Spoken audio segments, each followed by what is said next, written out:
over this unhappy globe, there are heroic volunteers putting up a selfless battle on behalf of the wretched of the earth.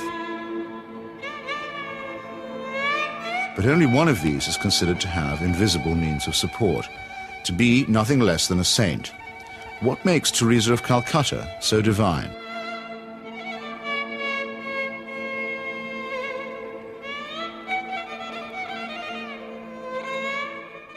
Long before Mother Teresa's helicopter touched down at about 11:20 this morning, the crowds were gathering here at Knock. Among all of you who have made this pilgrimage to Knock this afternoon, we are privileged to have with us as a special guest at this Mass a pilgrim who has come from afar, a woman whose worldwide symbol for goodness and holiness. Not many claims made by the Irish clergy are widely or uncritically accepted, even in Ireland. But the saintliness of an Albanian nun named Agnes Boiaciu is a proposition that's accepted by many who are not even believers. Mother Teresa herself receives extravagant adulation as no more than her due. Of all the women in recent history, no one has captured the public imagination like Teresa of Calcutta. I'm not being facetious, and I'm certainly making no comparison when I say that no woman has made such an impact here since Our Lady herself appeared in 1879. So how did this auction of hyperbole and credulity get started? In that year of grace, 1969, the scrupulously neutral and objective British Broadcasting Corporation permitted that old fraud and mountebank Malcolm Muggeridge to pay a devotional visit to the Calcutta Shrine. Well, Teresa, after I met you in London, really the only thing I wanted to do is to come and see you in your work here. Now I've seen it. And of course it's a shining light. Himself arrogant, almost to the point of humility, Muggeridge became persuaded that he and his team had become the divinely appointed instruments of what he claimed was the first television miracle.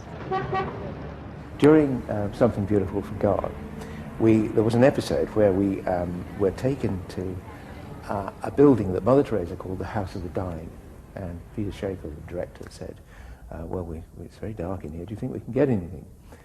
And we had just taken delivery at the BBC of some new film made by Kodak, which we hadn't had time to test before we left, so I said to Peter, well, let's have a go. So we shot it. And when we got back, several weeks later, a month or two later, we're sitting in the Rushes Theatre at Ealing Studios, and eventually up came the shots of the House of the Dying. And it was surprising. You could see every detail. And I said, that's amazing, that's extraordinary. And I was going to go on to say, 3 cheers for Kodak. I didn't get a chance to say that, though, because Malcolm, sitting in the front row, spun round and said, it's divine light. It's Mother Teresa. You'll find that it's divine light, old boy. And 3 or 4 days later, I found I was being phoned by journalists from London newspapers who were saying things like, we hear you've just come back from India with Malcolm Muggeridge, and you were the witness of a miracle.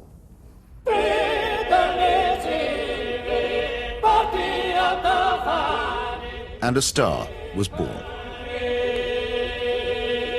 This profane marriage between tawdry media hype and medieval superstition gave birth to an icon which few have since had the poor taste to question. It's like you're actually seeing a living saint. Give a man a reputation as an early riser, said Mark Twain, and that man can sleep till noon. How does the reputation of Holy Mother Teresa look if, just for a moment, we switch off Malcolm Muggeridge's kindly light?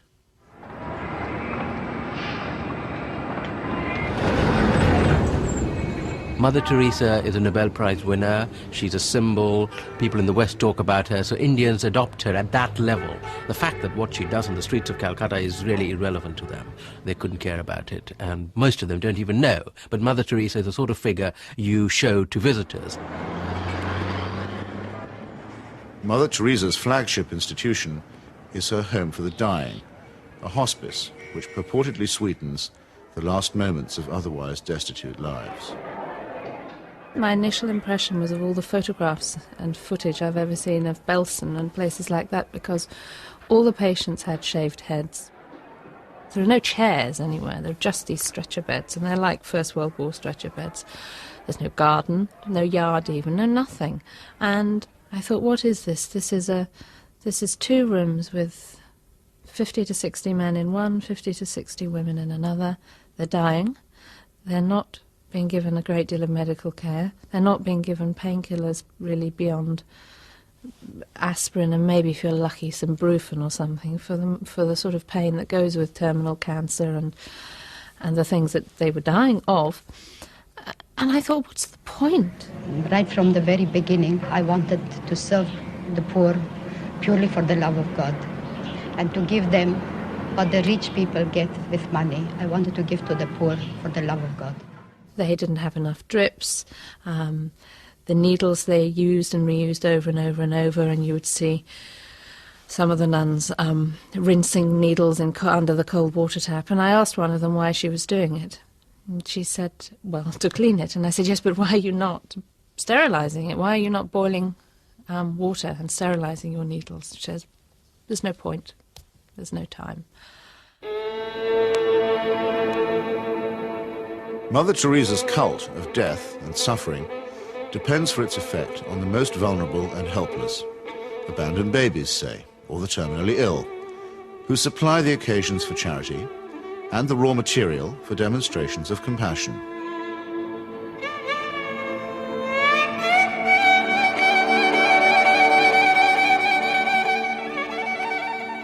The first day I was there, when I'd finished working in the women's ward, I went and waited on the edge of the men's ward for my boyfriend, who was looking after a boy of 15 who was dying. And an American doctor told me that she had been trying to treat this boy and that he had a really relatively simple kidney complaint that had simply got worse and worse and worse because he hadn't had antibiotics, and he actually needed an operation. I don't recall what the problem was. She did tell me. And she was so angry, but also very resigned, which so many people become in that situation. She said, well, they won't take him to hospital. And I said, why? All you have to do is get a cab, take him to the nearest hospital, demand that he has treatment, get him an operation. She said, they don't do it. They won't do it. If they do it for one, they do it for everybody. And I thought, but this kid's 15.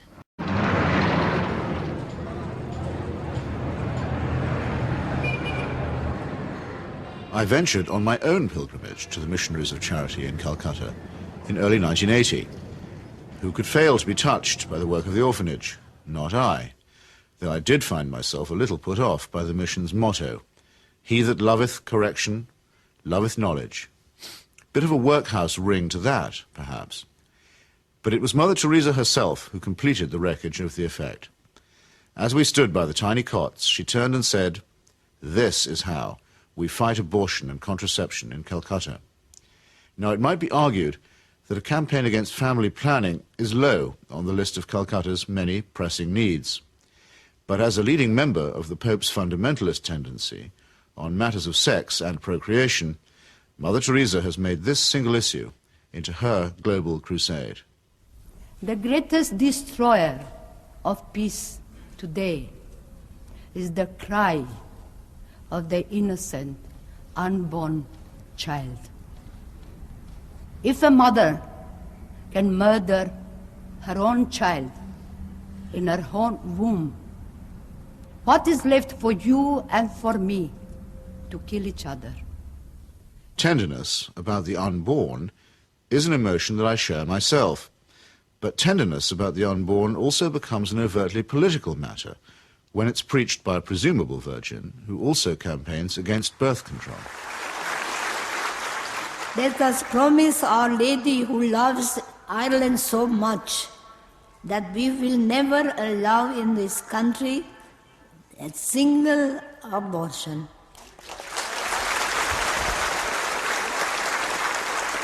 And no contraceptives. Mother Teresa has no politics, so she maintains, and so many people believe. But when she came to London in 1988, ostensibly as an advocate for the homeless, she bent the ear of the Iron Lady and sought to steer her to the support of a bill limiting abortion. The sponsors of that bill, who arranged the meeting, were in no doubt that her intervention was political. She's not a party political figure, but she's a political figure in the sense that, A, she is part of what may be called the Catholic agenda, the broader Christian right agenda, and the Catholic Church has been following what has generally been considered a hard-line approach under the present Pope. Now, she's part of that agenda, and that is fairly political agenda. I mean, you know, no abortion, opposition to birth control, ideas like that are fairly, you could say they would be contested in the political arena. And the second factor is that she is also part, if you like, of the Western agenda, where the West is still part of the third world. The rich world has a poor conscience. It wants, in fact it needs, to think that someone, somewhere, is doing something about the third world.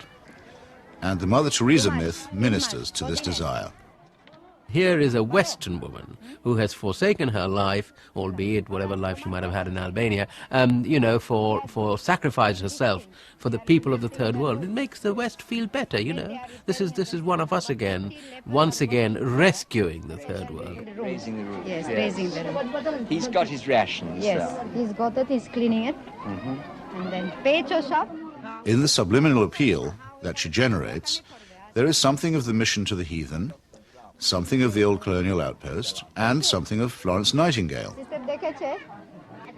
While in the silent and abject demeanour of her patients, there is something of the deserving poor. The great white hope in this iconography takes on the big black hole. And the rewards are by no means all in heaven.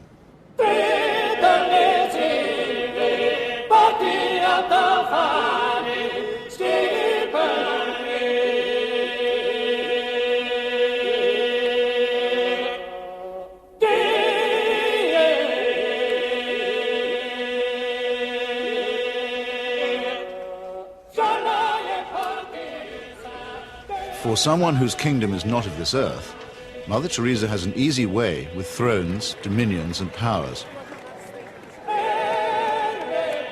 Why do the rulers of this sinful and selfish world find her so awfully congenial? Is it because she returns the compliment? She may or may not comfort the afflicted, but she has certainly never been known to afflict the comfortable. Some people see her here, posing with Ron and Nancy. In the truest sense, citizens of the world. Mother Teresa is. The very hand that bestowed the Medal of Freedom on Mother Teresa armed and paid the death squads of Central America. Accepting the award, with her customary modesty, on behalf of all the world's poor, she croaked, "I never realized that you loved the people so tenderly." I must say, I hadn't noticed that either. Reagan's proxies murdered, among many others, 4 American nuns and the Catholic Archbishop of San Salvador at the very moment that he was celebrating Mass. But, visiting the slaughterhouse states of the region during that period, Mother Teresa found nothing untoward. Everything was peaceful in the parts of the country we visited, she claimed, after touring the killing fields of Guatemala, adding for good measure, "I do not get involved in that sort of politics."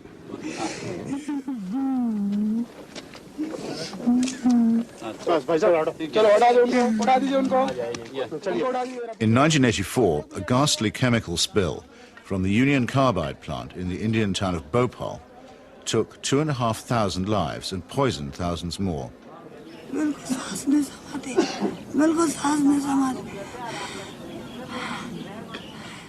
This was an act not of God, but of a negligent multinational corporation.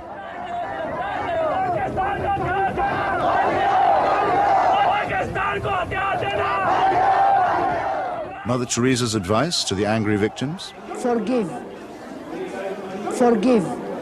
what Mother Teresa has done is she has accepted implicitly the idea that there's nothing much you can do for the poor except take them off the streets and, look after them. You cannot change their attitudes. You cannot make them feel that they have an ability, they may even have the means to improve and change their lives. She's not bothered with that agenda. She's only bothered with the agenda of trying to rescue their souls and make them a bit better before they go on to the eternal life, which is a very understandable, but in fact a very old-fashioned Christian idea. It is not a question of saying, how can we tackle the real problems of poverty?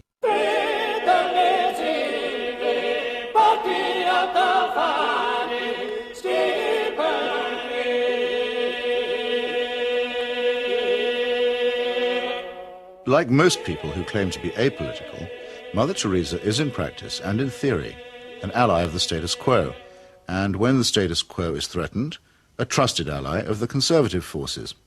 This places her in bold contrast to those, even among the religious, who have rejected the fatalistic and submissive conclusions about poverty that are promulgated by Catholic traditionalists like her.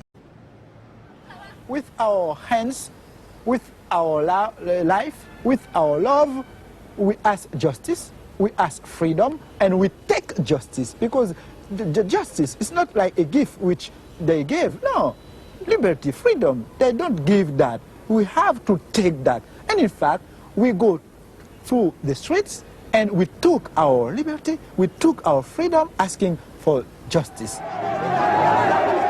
The Roman Catholic hierarchy has never forgiven Father Aristide, the legally elected president of Haiti, whom it regards as a base heretic.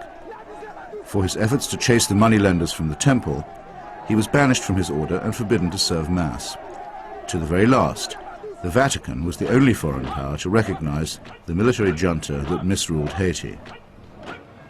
And the ground for this, too, was prepared by Mother Teresa. In 1980, she visited the island and accepted the Haitian Legion of Honor Award from Baby Doc Duvalier. She found much to praise in his corrupt, dynastic regime, telling astonished reporters that she had, quote, never seen the poor people being so familiar with their head of state as they were with the Duvaliers. It was a beautiful lesson for me, she simpered. I've learned something from it. The Haitian people, indeed, could not wait to get close to the Duvaliers, who in their turn moved forever to the French Riviera.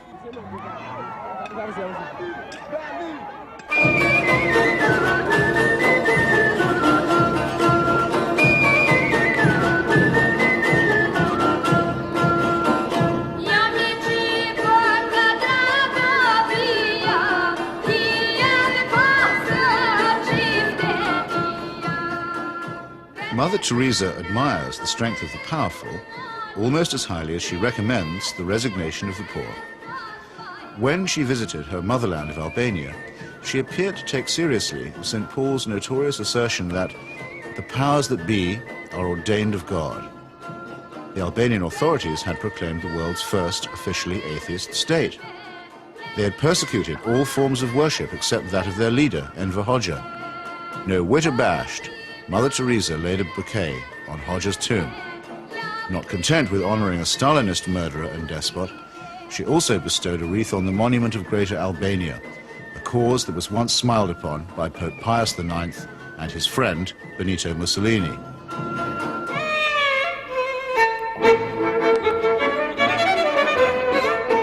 Albania is, for secular reasons, quite rich in orphans. So there was ample scope for an orphanage specialist to praise the institutions of the regime while keeping silent about its victims.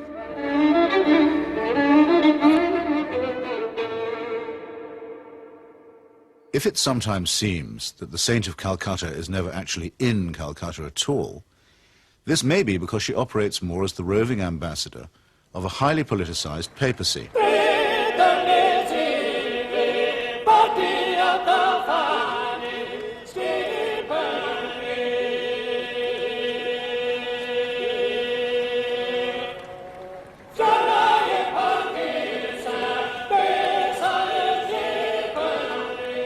Vatican foreign policy has taken her from the shores of Lebanon, where the Roman Catholic militia perpetrated the mass murder at the Sabra and Shatila camps, to Nicaragua, where the cardinal was the patron of the Contras, to Armenia, where she helped Mother Church gain a foothold in the Soviet Union. In return, the present Pope is known to have placed her on the fast track for canonization. This is the kind of politics in which she does indeed get involved. Sometimes when I think of Mother, I wonder if I've done just right. Though I'm many miles away, I can almost hear her say, "Where's my wandering boy tonight?" Robert Maxwell's genius for self-promotion made a nice fit with Mother Teresa's talent for fundraising.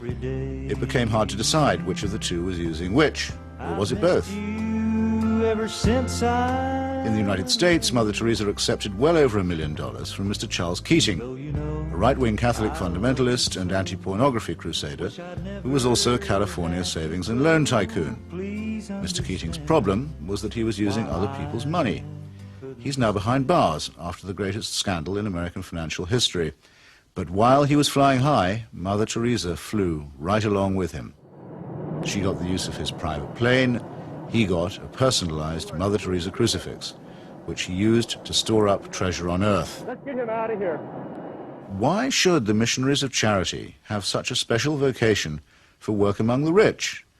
And does Mother Teresa pick frauds because they need her help more than the honest billionaires?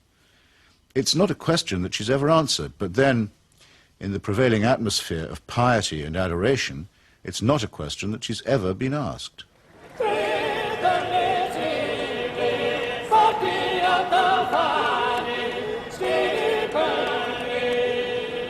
The Teresa cult is now a missionary multinational, with annual turnover in the tens of millions. If concentrated in Calcutta, that could certainly support a large hospital, and perhaps even make a noticeable difference. But Mother Teresa has chosen instead to spread her franchise very thinly. To her, the convent and the catechism matter more than the clinic. Now we are in 105 countries and we have 500 convents all around the world, without counting India. Beautiful.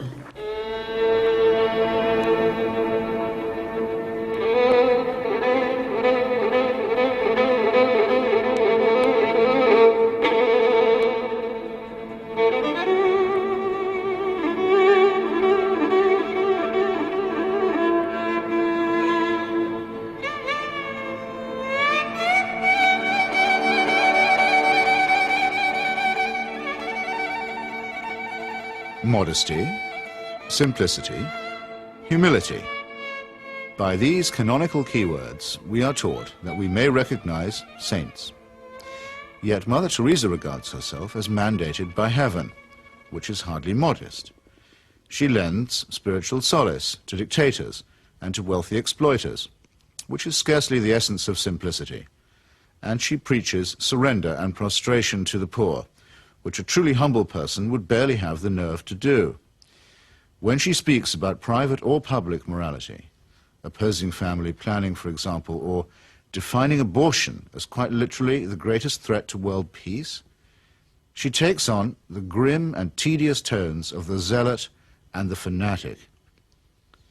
In a godless and cynical age, it may be inevitable that people will seek to praise the self-effacing, the altruistic, and the pure in heart.